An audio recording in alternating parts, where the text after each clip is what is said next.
దేవుడు మనల్ని వచ్చిన వారమంతా కాపాడి మనల్ని మరి ఒకసారి దేవుణ్ణి ఆరాధించే భాగ్యం దయచేసినందుకై దేవుణ్ణి మనం స్తుతించే వారంగా ఉన్నాం. ఇందుని బట్టి దేవుడిచ్చిన ఈ యొక్క అవకాశాన్ని బట్టి ఈ యొక్క ఉదయకాల వేళ ఆరాధన సహాయం కొరకై ఆ యొక్క ఆరాధన తలంపుల కొరకై మత్తయి సువార్త 26వ అధ్యాయము 26 నుంచి 2వ వచనాలు చదువుతున్నాను. వారు భోజనము చేయుచుండగా యేసు ఒక రొట్టె పట్టుకొని దానిని ఆశీర్వదించి విరిచి తన శిష్యులకు ఇచ్చి, మీరు తీసుకొని తినుడి, ఇది నా శరీరం అని చెప్పాను. మరియు ఆయన గిన్నె పట్టుకొని కృతజ్ఞతాస్తుతులు చెల్లించి వారికిచ్చి, దీనిలోనిది మీరందరూ త్రాగుడి, ఇది నా రక్తము, అనగా పాప క్షమాపణ నిమిత్తము అనేకుల కొరకు చిందింపబడుచున్న నిబంధన రక్తం. మనం ఈ యొక్క ఉదయకాల వేళ మనం జ్ఞాపకం చేసుకునే ఒక మాట ఏంటంటే, బల్లారాధనలో తప్పకుండా పాల్గొనే వారంగా మనం ఉండాలి. ఎందుకంటే దేవుడు ఈ యొక్క నిబంధన మన కొరకు దేవుడు ఆదిన ఆ యొక్క శిష్యులతో ఈ యొక్క నిబంధన చేసి ఉన్నాడు కనుక మనం ఈ యొక్క బల్లారాధనలో తప్పక పాల్గొనే వారంగా మనం ఉండాలి. ఇందులో పాల్గొనాల్సిన వారు ఎవరు అని మనం ఆలోచన చేస్తే, ఎవరు పాల్గొనాలి అని మనం కనుక చూడగలిగితే, మొట్టమొదటిగా మనం ఎవరు పాల్గొనాలి అనే ఒక విషయం గురించి కొన్ని మాటలు మనం తెలుసుకుందామని. అపోస్తల కార్యం బల్లారాధనలో తప్పక పాల్గొనాలి అనే ఒక దాని మీద ఎవరు పాల్గొనాలి అని మనం జ్ఞాపకం చేసుకున్నట్టయితే, అపోస్తల కార్యము 2వ అధ్యాయము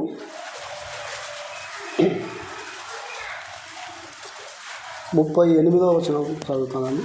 పేతురు, మీరు మారుమనసు పొంది పాప క్షమాపణ నిమిత్తము ప్రతివాడు యేసుక్రీస్తు నామమున బాప్తీసము పొందుడి. ఇక్కడ పేతురు చెప్తా ఉన్నాడు, ఎవరు ఇందులో తప్పకుండా పాల్గొనాలి అంటే కనుక, మొట్టమొదటిగా మారుమనస్సు పొంది పాప క్షమాపణ నిమిత్తము ప్రతివాడు యేసుక్రీస్తు నామమున బాప్తీసము పొందుడి అంటున్నాడు. అంటే ఎవరు పాల్గొనాలి అంటే, మొట్టమొదటిగా ఏం చేయాలంటే మారు మనసు కలగాలి. మారు మనసు కలిగిన తర్వాత పాప క్షమాపణ కూడా జరగాలి. పాప క్షమాపణ జరిగిన తర్వాత అప్పుడు యేసుక్రీస్తు నామమున బాప్తీసము పొందుడి, అప్పుడు మీరు పరిశుద్ధాత్మ అనువరము పొందుతారు. అంటే మనం ఇక్కడ జ్ఞాపకం చేసుకోవాల్సిన విషయం ఏంటంటే, ఎవరు పాల్గొనాలి అని కనుక మనం ఆలోచన చేస్తే, క్రీస్తు రక్తము చేత కడిగబడిన వారు ఈ యొక్క బల్లారాధనలో తప్పక పాల్గొనేవారై ఉండాలని మనకు ఈ యొక్క వచ్చిన భాగం మనకు జ్ఞాపకం చేస్తూ ఉంది. అలాగనే రెండవదిగా యోహాను రాసిన మొదటి పత్రిక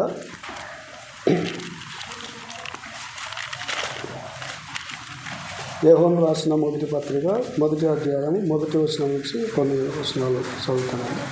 జీవవాక్యమును గూర్చినది ఆది నుండి ఏది ఉండెనో, మేము ఏది వింటిమో, కన్నులారా ఏది చూసితిమో, ఏది నిదానించి కనుగొంటిమో, మా చేతులు దేనిని తాకి చూచెనో అది మీకు తెలియజేయుచున్నాము.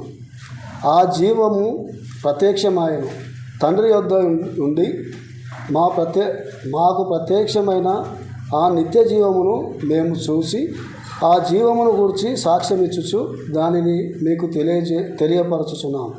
మాతో కూడా మీకును సహవాసం కలుగునట్లు మేము చూసిన దానిని వినిన దానిని మీకును తెలియజేయుచున్నాము.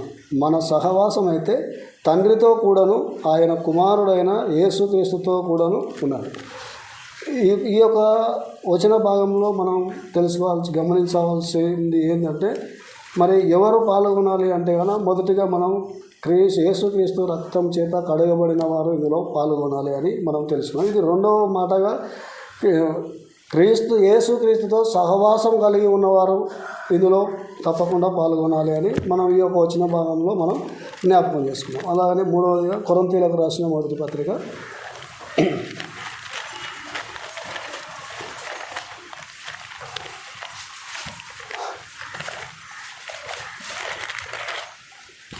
11వ అధ్యాయము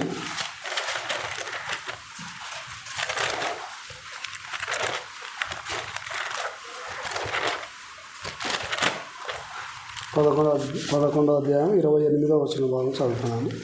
కాబట్టి ప్రతి మనుషుడు తన్ను తాను పరీక్షించుకొనవలెను, అలాగూ చేసి ఆ రొట్టెను తిని ఆ పాత్రలోనిది తాగవలెను. ఇక్కడ మనం జ్ఞాపకం చేసుకోవాల్సింది ఏంటంటే, ఇక్కడ ఏం చేయాలి అంటే, తన్ను తాను పరీక్షించుకునే వాళ్ళు ఖచ్చితంగా ఇందులో పాలు పంపులు పంచుకోవాలి. తన్ను తాను పరీక్షించుకొని అందులో చేయి వేయాలి. అలాగా కలిగి ఉన్నవారు మాత్రమే అందులో పాలు పంపులు పొందాలి. ఎవరు పాల్గొనాలి దీంట్లో అంటే కనుక వారి యొక్క పరీక్షించుకోవాలి, వారి హృదయాన్ని వారు పరీక్షించుకొని పరీక్షించుకొని అందులో చేయి వేయాలని మనం తెలుసుకోవాలి. అలాగనే చివరిగా ఒక్క మాట చదివి ముగిస్తానని, ఇదే అధ్యాయమే 27వ వచనం చదివి నేను ముగిస్తాను.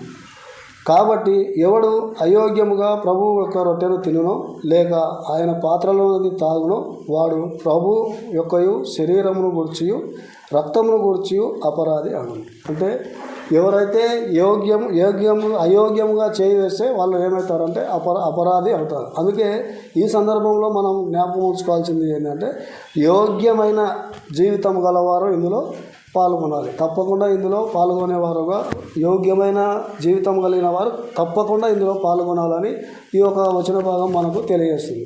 మొదటిగా మనం క్రీస్తు రక్తం చేత కడగబడిన వారు ఇందులో తప్పకుండా పాల్గొనాలి. రెండవదిగా క్రీస్తుతో సహవాసం కలిగిన వారు ఇందులో పాల్గొనాలి. మూడవది తన్ను తాను పరీక్షించుకొని ఈ యొక్క ప్రభు బలలో పాల్గొనేవారిగా ఉండాలి. చివరిగా యోగ్యమైన జీవితం గలవారు ఈ యొక్క ప్రభు బలలో తప్పకుండా పాల్గొనేవారిగా ఉండాలని ఈ యొక్క దేవుడు కొద్ది మాటలు దీవించి ఆశీర్వదించును కాదు.